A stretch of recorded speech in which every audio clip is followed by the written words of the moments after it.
première semaine, je vais directement voir l'administration. Je dis, s'il vous plaît, est-ce que possibilité que je fasse une césure maintenant quoi. Ils disent non, c'est pas possible, etc. Et là, j'y vais un peu au culot. Je dis, non mais j'ai un stage là, si je l'accepte pas, ça peut être un problème pour ma future carrière, etc. C'est un stage, c'est une opportunité à pas rater. Ils me disent, bon, on va regarder, on va essayer de faire ça. Sauf que j'avais pas de stage à ce moment-là. Oh. Alors, Donc ce que je fais, dur la débrouille.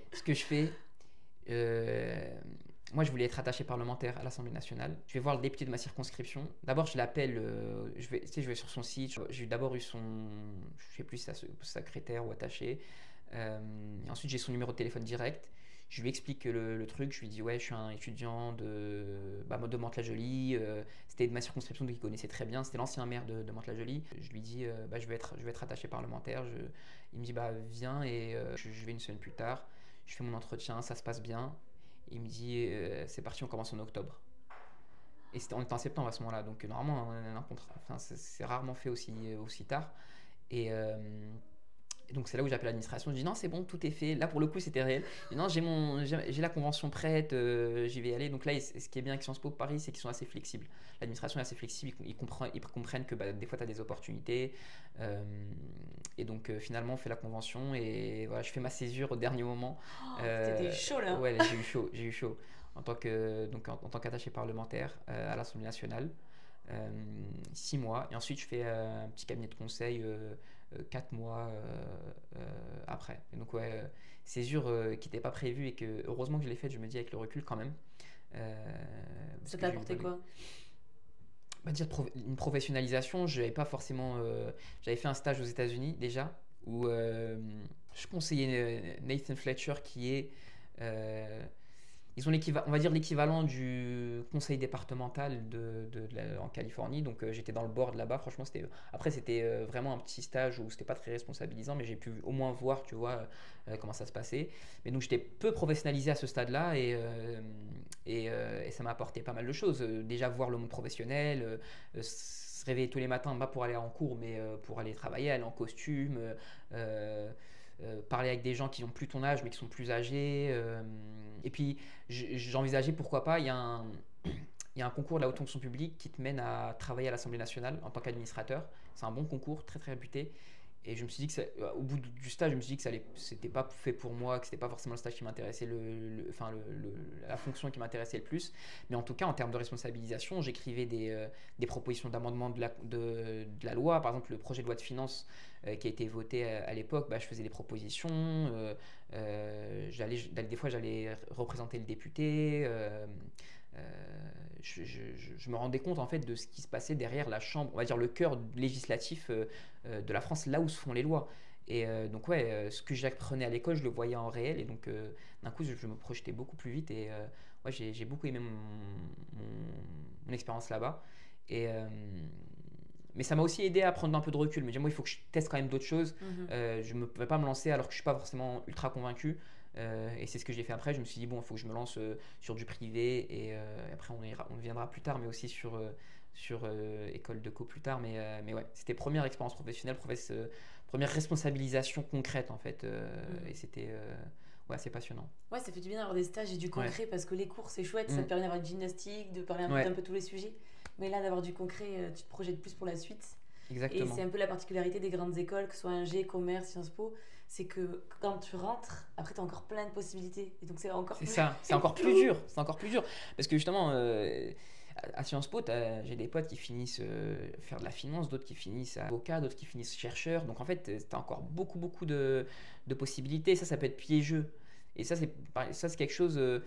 moi qui m'a un peu posé des soucis, c'est que j'avais du mal à me décider parce qu'il y avait tellement en fait moi je suis curieux donc j'aime bien toucher à tout, j'aime bien m'intéresser à tout et je voulais pas me spécialiser sur un truc, je voulais pas m'enfermer et même à ce jour j'ai toujours pas envie de m'enfermer parce que je trouve que c'est dommage de finir faire toute sa vie et s'enfermer dans un truc très précis, même si c'est nécessaire maintenant dans mon travail d'être spécialiste d'un domaine en particulier.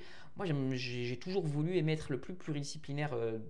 Dans mon cas, je vais pas faire de l'énergie atomique ou de la science, voilà, mais voilà, dans mon domaine, être un peu pluridisciplinaire. Et effectivement, ça, j'ai jamais su vraiment le faire. Et j'ai remarqué que ceux qui savaient très tôt la spécialisation qu'il voulait prendre, l'idée, le travail qu'il voulait avoir et qui avait la motivation derrière, il réussissait, tu vois. Et moi, pour le coup, j'ai pas réussi à mettre un job en particulier. Tu veux dire quoi par réussir Et réussir parce que en fait, eux, ils ont un plan A et limite pas de plan B. Donc ils se disent, par exemple, je sais pas, j'ai des amis qui veulent finir diplomate, mais ils ont que ça en tête. C'est la diplomatie ou rien. Et ils ont ça en tête depuis qu'ils sont entrés à Sciences Po. Donc chaque année, elle est dictée par le fait que dans 3 ans, dans 2 ans, dans 1 an, l'année prochaine, je vais passer tel concours. Donc les stages qu'ils vont prendre, ça va être à chaque fois lié à ça. Les cours qu'ils vont prendre, toujours liés à ça. Ils vont commencer à préparer les concours de manière un peu théorique assez tôt. Et voilà, donc ça va augmenter leur chance évidemment de finir dans ce qu'ils veulent faire. Et les contacts aussi qui vont se faire. Exactement. Dans le forum, il faut savoir qui ciblé. Exactement. Alors que quand tu es un peu indécis comme moi, c'est bien parce que tu as encore plein de portes ouvertes, tu as des contacts un peu partout, mais voilà, tu n'auras pas la longueur d'avance que d'autres qui ont. Par contre, après, ceux qui sont spécialisés et qui au bout de 5-10 ans se disent ah, c'est pas trop mon truc, ou même au bout de 2 ans, là, ils doivent recommencer tout. Ça passe à la case, en fait, c'est un double tranchant, exactement. Donc faut être sûr de ce que tu fais, et si tu le fais, tu vas réussir, mais après faut être sûr que tu fasses ça toute ta vie. Parce que c'est chaud. En fait, c'est compliqué, on nous demande de prendre des décisions pour toute notre vie là. On demande à des jeunes entre 20 et 25 de prendre des décisions pour 30-40 ans. C'est compliqué. Et c'est pour ça que moi, j'ai pris la décision après de faire une autre école, parce que je me dis, moi je vais travailler toute ma vie, c'est pas 1 ou 2 ans de plus qui vont me poser problème à l'école. Mais par contre, les 1 ou 2 ans de plus, ils peuvent avoir un impact sur ma vie professionnelle à long terme. Donc autant prendre encore son temps. Ouais, carrément, on n'est pas pressé de se lancer. Ouais. Et je te suis aussi là-dessus. Je suis pareil, je m'intéresse à tout. Et à la fin, parfois, tu peux avoir ce sentiment, tu paniques, tu dis, mais en fait, je suis spécialiste de quoi? Je suis expert de quoi? Dans rien, mais d'un autre côté, tu peux t'adapter. C'est vrai. Et en fait, dans tous les jobs, tu peux commencer. Enfin, généralement, tu connais pas grand-chose dans le job que tu vas faire. Tu apprends beaucoup sur le tas. Et c'est ce qu'on apprend aussi dans ces écoles-là, à pouvoir s'adapter, à pouvoir gérer plein de sujets. Et cette curiosité, elle te permet de rattraper l'écart qu'il peut y avoir au tout début. Donc, tu me rassures. Si ça peut me rassurer. On s'auto-rassure. Voilà. Rassurez-nous aussi si vous pouvez. Mais non, en tout cas, c'est vrai. On a des soft skills au moins. Voilà. On n'a pas les hard skills, mais on est tout sympa. Et du coup, après pour le master, est-ce que tu as dû choisir une spécialité justement? Ouais, dès le début. Okay. Ouais, en fait, c'est dès. je veux dire. Ouais. Ah non, en fait, c'est dès la première. Tu choisis ta spécialité dès le master 1. Okay. Donc, je choisis ta spécialité dès ma L3. Quand j'étais encore aux États-Unis, j'ai choisi ma spécialité et j'ai pris la. Encore, j'ai pas pris de risque, j'ai pris le truc le plus global, le plus classique. J'ai pris affaires publiques et dans la spécialité administration publique. Donc globalement, c'est pour passer les concours à la fin, mais pas obligatoirement. C'est vraiment ce qui t'ouvre encore le plus de portes à Sciences Po. Tu t'enfermes pas dans un master de finance ou un master de droit. Mais donc, j'ai même dans ma spécialisation, ma priorité c'est de me laisser être le moins spécialisé possible. Tu vois. Et par exemple, les cours électifs, parce qu'on a aussi des cours électifs qu'on peut prendre, j'essaie de prendre les cours électifs qui sont le moins en relation avec les cours que j'avais en fondamentaux. Alors que par exemple, ceux qui avaient déjà en tête ce qu'ils veulent faire, ils prenaient des cours qui étaient liés aux fondamentaux parce qu'ils savaient qu'ils allaient passer tel concours. Donc les électifs qu'ils prenaient, c'était des électifs qui étaient liés à ce qu'ils allaient faire, quitte à faire 2 fois plus d'économies à la fois en fondamental et en électif. Ils en faisaient. Alors que moi, je me suis dit non, moi je veux avoir le maximum. Je prenais histoire des religions, je vois des trucs qui n'ont rien à voir avec. Et oui, donc ouais, j'ai essayé même avec ma spécialité d'être le plus vaste possible. En fait, c'est bien, t'es guidé par ta passion jusqu'au bout, quoi. T'aimes apprendre et c'est ça que tu fais. Et Sciences Po, c'est un bon terrain quand même pour c'est vrai. C'est vrai. faire ça, quoi. Ouais, c'est l'avantage. Et d'ailleurs, avant de parler ensuite de l'école de co et tout, qu'est-ce que tu retiens de ces 5 années à Sciences Po? Qu'est-ce que ça t'a apporté